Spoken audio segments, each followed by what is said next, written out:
El lugar más bonito del mundo. Me llamo Juan y vivo en las montañas de Guatemala. Hay 3 enormes volcanes cerca de mi pueblo, que se llama San Pablo y que está rodeado de montes escarpados. En las empinadas laderas hay campos muy verdes, solas plantaciones de maíz, ajos y cebollas. En los valles, los frutos rojos de los cafetales maduran a la sombra de grandes árboles. Hay muchas flores en mi pueblo y muchas aves, águilas, oropendolas, búhos, picaflores y bandadas de loros que se lanzan desde los árboles para robar nuestro maíz, parloteando en esa lengua suya que solo ellos entienden. San Pablo está al borde de un gran lago y hay otros 7 pueblos en sus orillas, alrededor de él. La gente va de un pueblo a otro en las lanchas con motor o en canoa. Hay una carretera, pero no es buena. Nunca he ido a los otros pueblos, siempre he estado en San Pablo. En las noches tranquilas me gusta bajar hasta la orilla del lago y mirar las luces de las lanchas de los pescadores que se reflejan en las aguas oscuras. Veo también las luces de los pueblos que están al otro lado del lago y las miles de estrellas que brillan allá arriba en el cielo. Me parece como si cada una de estas luces me estuviera diciendo: no estás solo, nosotras estamos aquí contigo. En San Pablo hay perros sin amo y polvos en las calles, muy pocos coches y solo algunos autobuses que vienen de las grandes ciudades. Hay unas pocas mulas que acarrean leña desde las montañas y hay mucha gente que también acarrea cosas, cántaros con agua, grandes cestos con pan o con verduras colocados en la cabeza, niños sujetos a la espalda y algunas veces hasta pesadas vigas de madera llevadas al hombro. Todo lo que necesitan transportar. Como no hay muchos coches, si alguien quiere algo tiene que cargar con ello por muy pesado que sea. Cuando llega la noche, la gente deja de acarrear cosas. A esa hora salen de casa solo para pasear por el pueblo, divertirse, contar historias y charlar con los amigos. Todo el mundo anda por las calles, por el centro de las calles, y si un coche llega cuando alguien está hablando de algo interesante o contando una buena historia, pues el coche tiene que esperar, porque nadie se apartará para dejarle paso hasta que la historia se termine. Aquí las historias son importantes, los coches no. Junto a la playa hay algo que es de verdad muy bonito. Es una casa de un solo piso, pero muy grande, con muchas ventanas. Está rodeada de flores y palmeras y tiene pavos reales andando por el césped y una puerta de hierro por la que sale directamente al lago. Ahí nací yo. Bueno, la verdad es que yo nací en una casita que hay detrás de la casa grande. Mi padre era el guarda de la casa grande y a él y a mi madre les habían dejado la casa pequeña para que vivieran. Después de nacer yo, mi padre quería salir por las noches con sus amigos, igual que lo hacía cuando todavía no estaba casado con mi madre, y mi madre le decía que no tenían suficiente dinero para eso. Así que se pelearon y un día mi padre se marchó. Me contaron, tomó el autobús y se fue a la capital, que no está muy lejos. Nunca volvió para vernos a mi madre o a mí. La verdad es que yo me acuerdo más de los pavos reales que andaban por el césped de la casa donde vivíamos que de mi padre. Cuando mi padre se marchó, los dueños de la casa grande contrataron a otro guarda y claro, quisieron que viviera en nuestra casita, así que mi madre tuvo que marcharse.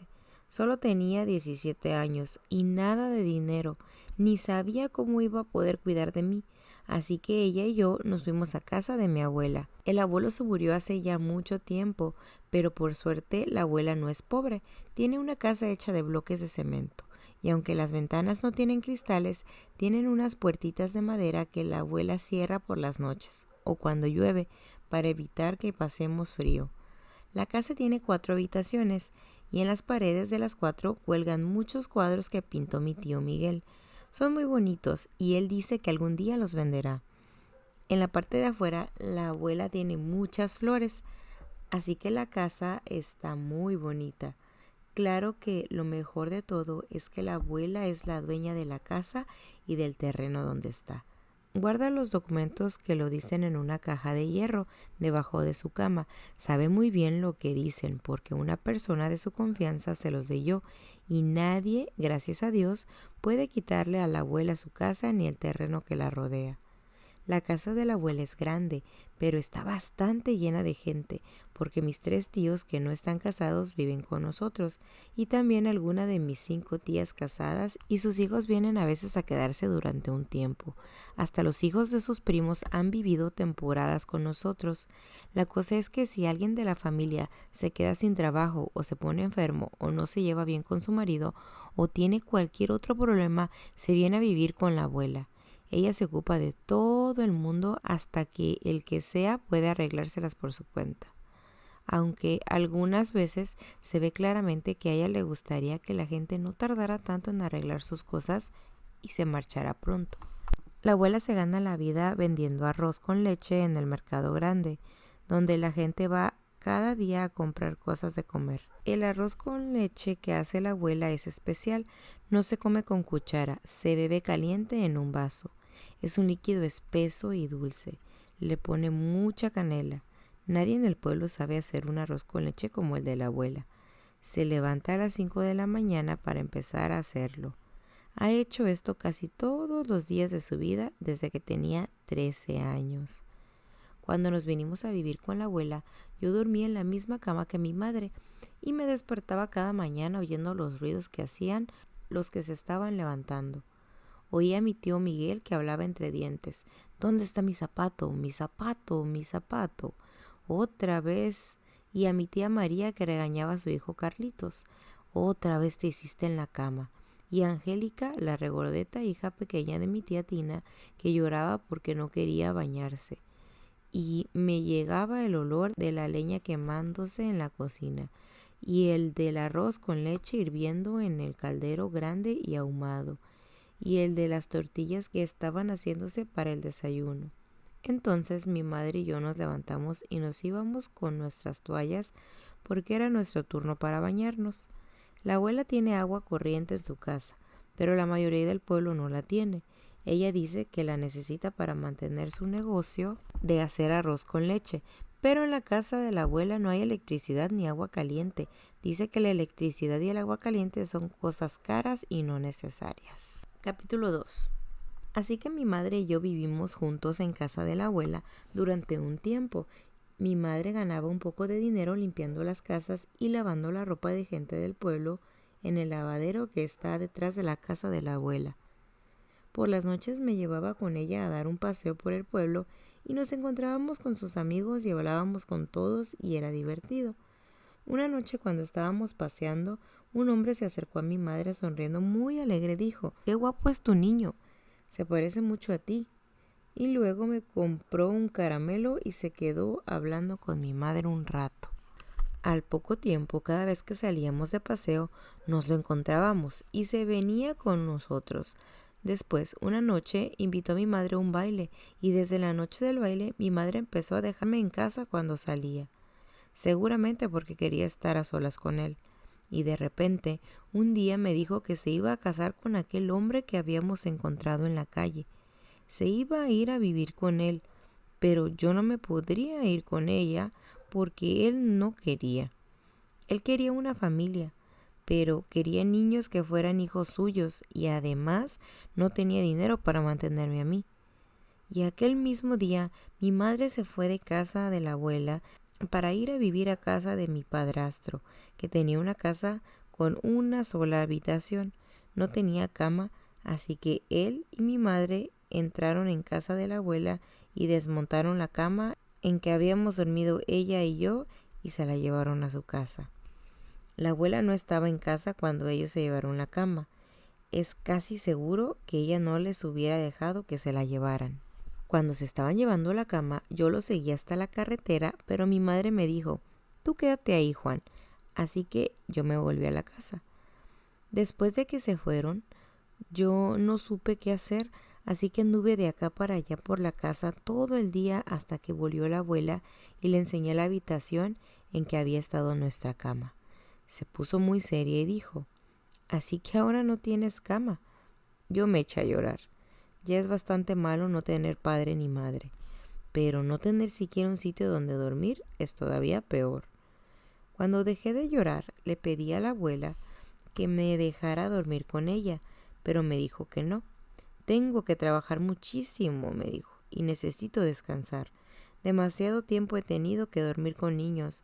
Los niños dan patadas. Yo no doy patadas, le dije. Eso dices ahora, pero cuando estés dormido darás patadas, dijo la abuela. Vio que iba a empezar a llorar otra vez. Espera un momento, dijo. Vamos a prepararte algo. Anduvo rebuscando por la casa y encontró un montón de sacos de arroz vacíos. Los puso amontonados junto a su cama y me dio una de sus mantas. Como a las 5, antes de la hora de cenar, ya había terminado de preparármelo todo. Creo que ella se había dado cuenta de lo triste que estaba porque ya no tenía a mi madre y me sentía abandonado, y pensó que si por lo menos tenía un sitio donde dormir, ya no estaría tan asustado. Entonces me dijo: bueno, nieto, puedes quedarte aquí, pero ya conoces la regla acerca del portón de entrada. Ya sabes que hay que obedecer sin falta. Sí, abuela, le contesté. Alrededor de la casa de la abuela hay una verja muy alta que tiene un portón de madera con una cerradura que ella cierra todas las noches. Los únicos que tienen llaves, además de la abuela, son mis tíos.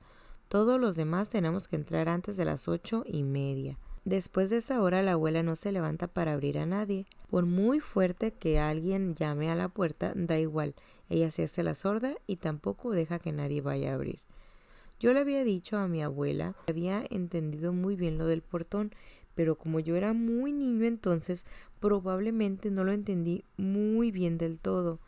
Después de que mi madre partió, empecé a salir solo cuando terminaba de cenar. Nadie se preocupaba por mí, así que hacía todo lo que quería. Una noche, pocos días después de que mi madre se marchara, di un paseo muy largo hasta el lago. Para cuando volvía a casa de la abuela, hacía ya mucho tiempo que se había hecho de noche y el portón estaba cerrado. No sabía qué hacer y además empezaba a tener frío. Yo solo llevaba pantalones cortos y una camiseta, y aunque por el día hace calor, en San Pablo por las noches hace frío, porque estamos a mucha altura y entre montañas. Lo único que se me ocurrió fue ir en búsqueda de mi madre.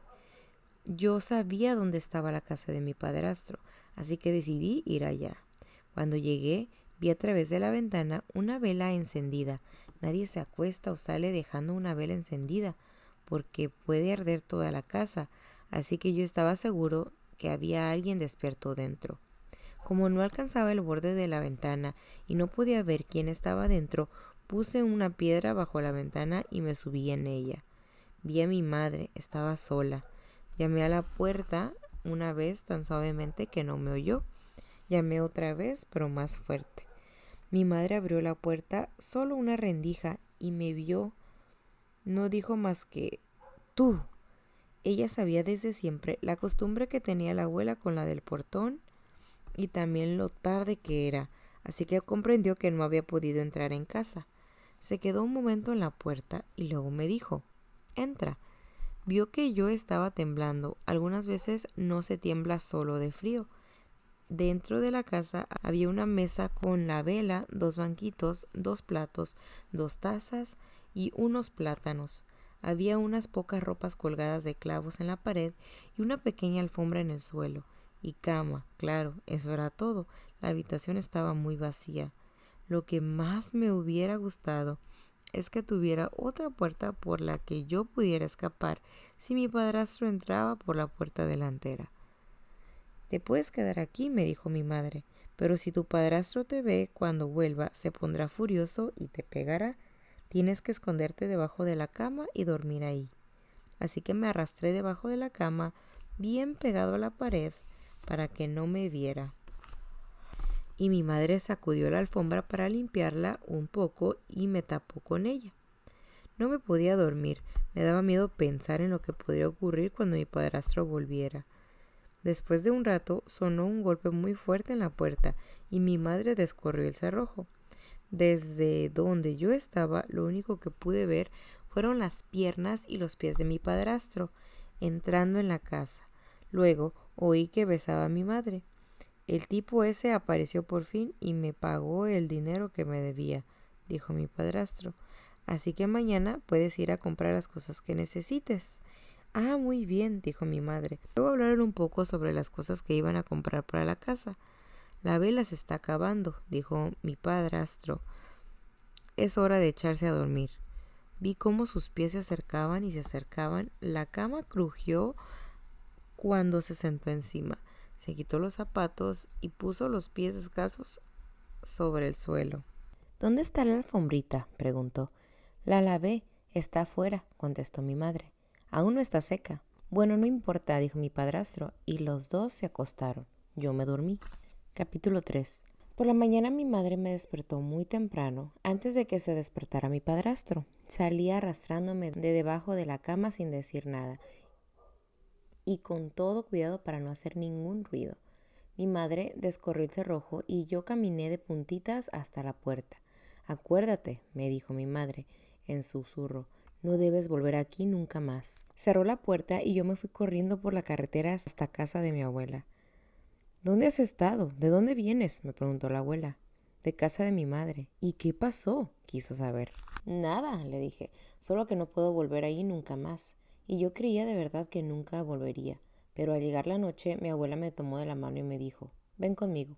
Y los dos fuimos hasta la casa de mi madre. La abuela llamó a la puerta, despacio, 3 veces. Mi madre abrió la puerta. Vimos a mi padrastro detrás de ella, sentado en la cama. Se puso de pie en cuanto vio a la abuela. Hola, madre, ¿cómo estás?, dijo mi madre. Ella y mi padrastro parecían muy nerviosos, pero la abuela estaba muy tranquila. Yo estoy bien, como siempre, dijo la abuela, pero el niño necesita una cama y a ustedes les toca conseguirla. Se dio la vuelta, me puso una mano en el hombro y nos fuimos. Y me consiguieron una cama. A la semana siguiente ellos mismos me la trajeron a casa de la abuela. Era de madera, estaba un poco coja porque las patas no eran igual de largas, pero mi tío Luis pidió prestado una sierra y me la arregló. Después de eso, yo solo veía a mi madre algunas veces por casualidad en la calle. Ella me decía siempre, hola Juan, ¿cómo estás?, como si yo le importara algo. Yo solo le contestaba, estoy bien, madre, y nada más. Un día, cuando me la encontré, me di cuenta que estaba esperando un niño, y unos pocos meses después el niño nació. Así que tuve un medio hermano. Claro que él ni siquiera se enteró de que yo existía. Cuando lo vi una vez jugando en un lado de la calle, me entraron ganas de pegarle y tirarlo al suelo y darle patadas, porque él tenía a mi madre y yo no la tenía, pero nunca le pegué. Era solo un niño pequeño y yo sabía que él no tenía la culpa de nada. Bueno, y de todas formas mi vida no era tan mala. Jugaba fútbol en la calle con mis primos y otros chicos del vecindario. Mi tío Rodolfo me enseñó a dar saltos mortales hacia adelante y hacia atrás, y mi tío Miguel me dejaba algunas veces pintar con sus pinturas. Algunas pocas veces salía por las noches a pasear con mis tías como antes lo hacía con mi madre. Y otra cosa que también hice fue ayudar a mi abuela a vender arroz con leche en el mercado. Aprendí a servirlo, a cobrarlo y a dar el cambio, y también a vigilar que nadie se fuera sin pagar cuando la abuela estaba distraída. Después de que trabajé unos cuantos días con la abuela, ella me dijo que creía que ya estaba preparado para tener un negocio por mi cuenta. Me compró un equipo de limpiabotas y un banco para que se sentaran los clientes, y me enseñó a lustrar zapatos.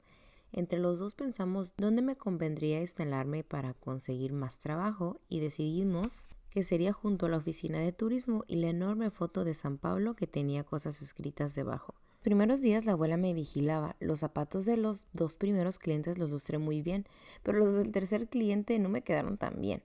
Bueno, no importa, me dijo el hombre, está bien así. Y ya iba a pagarme. Pero la abuela dijo, no, no es tan bien. Tiene que hacer un buen trabajo cada vez y todas las veces. Si no lo hace, no será capaz de ganarse la vida. Tiene razón, dijo el cliente, así que lustre sus zapatos hasta dejarlos perfectos. ¿Serás capaz de hacerlo así siempre?, me preguntó la abuela. Le dije que sí, y entonces ella se marchó otra vez al mercado a vender su arroz con leche. Lustré muchísimos zapatos y muy pronto ya me estaba ganando $1 diario. Los hombres solo ganan $2 al día, de modo que yo no lo estaba haciendo nada mal. Mientras lustraba sus zapatos, hablaba con mis clientes, les preguntaba dónde vivían, lo que hacían y si tenían hijos. Trabajar era divertido. Todo el dinero que ganaba se lo entregaba a la abuela. y siempre que lo hacía ella me abrazaba sonriendo y me daba un beso y 10 céntimos para mí. Capítulo 4. Solo había una cosa que a veces me hacía sentir un poco triste, y era cuando veía que pasaban cerca de mí los niños que iban a la escuela.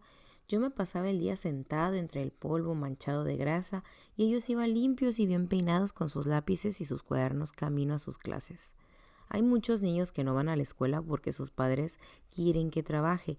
La ley dice que todos los niños tienen que ir a la escuela hasta que cumplan 12 años, pero la verdad es que en la escuela no hay sitio para todos, así que nadie los obliga a ir. La mayor parte de los niños que trabajan lo hacen en el campo, en las plantaciones de cebolla, así que yo me sentía muy solo cuando veía pasar a los niños que iban a la escuela. Después de un tiempo empecé a preguntarme por qué mi abuela no me habría mandado a la escuela, y se me ocurrió pensar en que si me quisiera de verdad me habría mandado a la escuela en vez de tenerme limpiando zapatos. Quería pedirle que me dejara ir a la escuela, pero me daba miedo decírselo. Temía que me dijera que no, porque entonces me daría cuenta de que no me quería por mí, sino porque estaba ganando dinero para ella.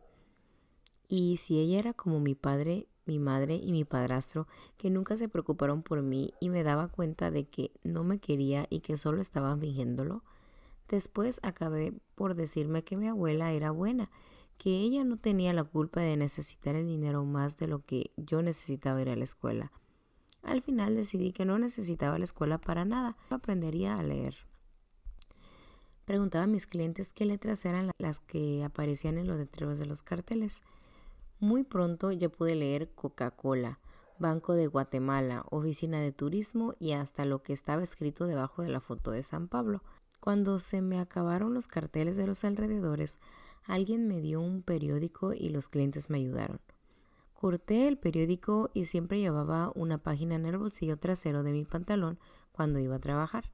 Poco a poco empecé a ser capaz de leer casi todas las páginas. Cuando no estaba leyendo y estaba solo ahí sentado esperando a los clientes, me ponía a pensar en qué estarían haciendo los chicos en la escuela y si mi abuela me querría de verdad. Y era como si la vida se detuviera, porque todo eso era lo único que podía pensar. Y finalmente decidí que no tenía más remedio que hacerlo. Quiero decir, preguntarle a mi abuela lo de ir a la escuela.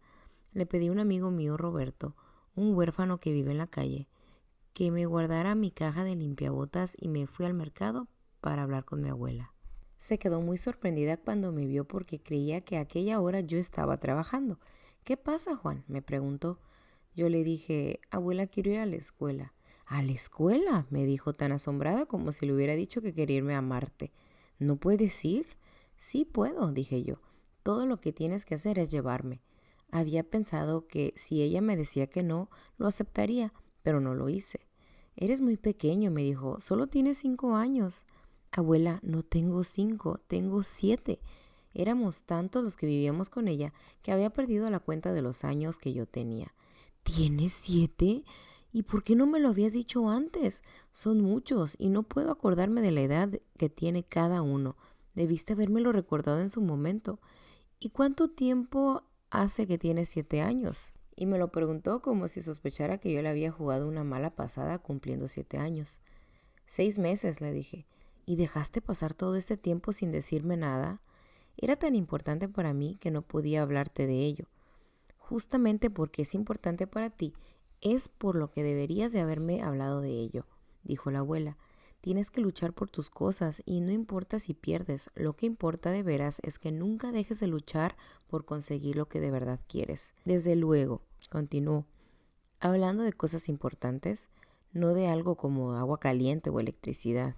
Bueno, y si es verdad que ya tienes 7 años, debes ir a la escuela. Tendrías que haber ido desde hace mucho tiempo. Capítulo 5.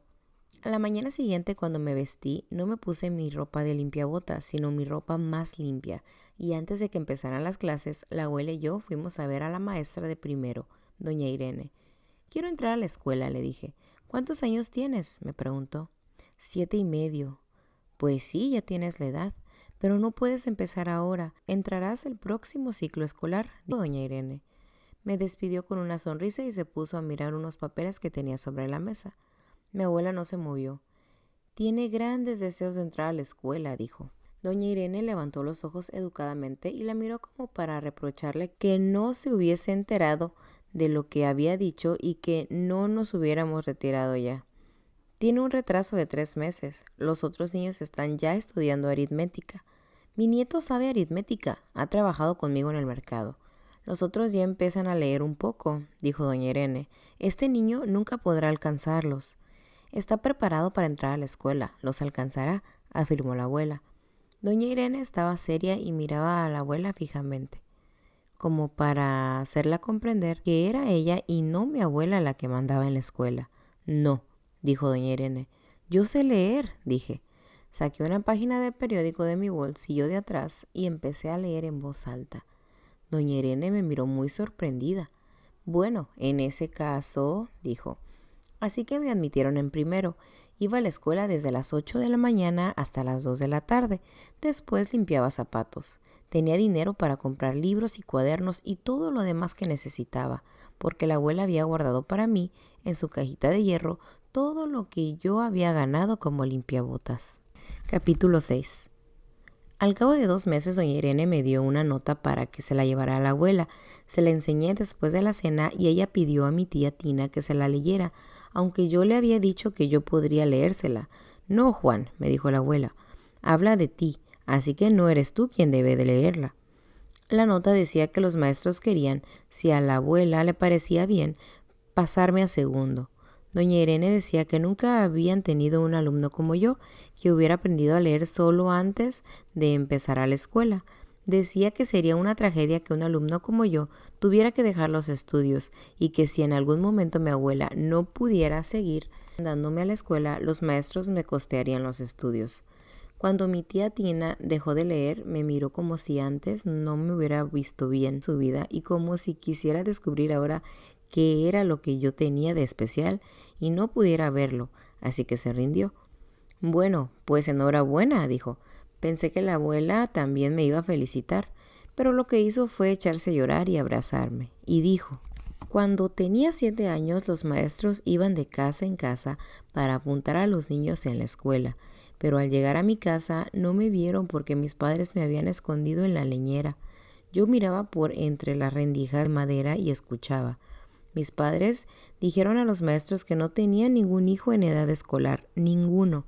Lo hicieron porque temían que si yo iba a la escuela no aprendería a trabajar. Lo hicieron por mi bien, y yo no me quejé nunca, aunque siempre he sabido que fue un error. Se secó los ojos y me aseguró que me ayudaría en mis estudios, incluso si llegaba a ir a la universidad de la capital. Mientras ella viviera, me ayudaría, siempre que yo hiciera todo lo posible por mi parte.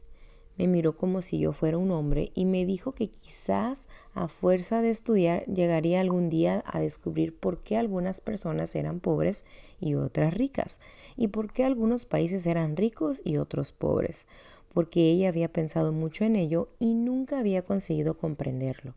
Me sentí muy orgulloso, pero también algo asustado, porque la verdad era que había llegado casi por casualidad a aprender a leer yo solo. Pero eso no significaba que yo fuera tan listo, le dije a la abuela. A lo mejor no siempre soy capaz de hacer algo fuera de lo común. No tienes que hacer siempre cosas fuera de lo común. Lo que tienes que hacer es hacerlo todo de la mejor manera que puedas. Y eso es todo. Estaba satisfecho de mí mismo, pero no estaba seguro de si me iba a gustar hacerlo todo siempre de la mejor manera posible. Se me ocurrió pensar que aquello podía llegar a ser bastante fastidioso. Si la gente empezaba a esperar demasiado de mí, yo iba a tener que trabajar más y cada vez más. Creo que me pides más que doña Irene y los otros maestros. Ellos no esperan tanto de mí, le dije. La abuela me miró muy seria. Ellos no te quieren tanto como yo. Luego añadió: ven, vamos a dar un paseo. Se puso su mejor rebozo y nos fuimos juntos a la calle. Ella caminaba como lo hace siempre, más alta y más derecha que nadie, y yo iba a su lado con mi brazo alrededor de su cintura. Fuimos hasta la oficina de turismo. Ahí nos paramos delante de la foto de San Pablo, donde se veían las casas de nuestro pueblo. Unas rosas, otras azules turquesa y algunas verde pálido, y detrás de ellas el agua azul y los volcanes y los escarpados montes. La abuela miró lo que estaba escrito debajo de la fotografía. Luego lo tocó con su mano. ¿Qué dice aquí?, preguntó. Se lo leí. El lugar más bonito del mundo. La abuela pareció sorprenderse, y yo empecé a pensar, si de verdad San Pablo sería el lugar más bonito del mundo. No estaba seguro de si la abuela habría estado en algún otro lugar, pero aún así pensé que ella sabría si lo era. Abuela, ¿lo es?, pregunté. ¿Es qué? ¿San Pablo es el lugar más bonito del mundo? La abuela me miró pensativa. El lugar más bonito del mundo puede ser cualquiera, respondió. ¿Cualquiera?, repetí. Cualquiera en el que puedas llevar la cabeza alta y en el que te puedas mostrar orgulloso de ti mismo. Sí, asentí. Pero me quedé pensando que allí hay alguien a quien se quiere muchísimo y donde hay alguien que nos quiere de veras, ese sí que es el lugar más bonito del mundo.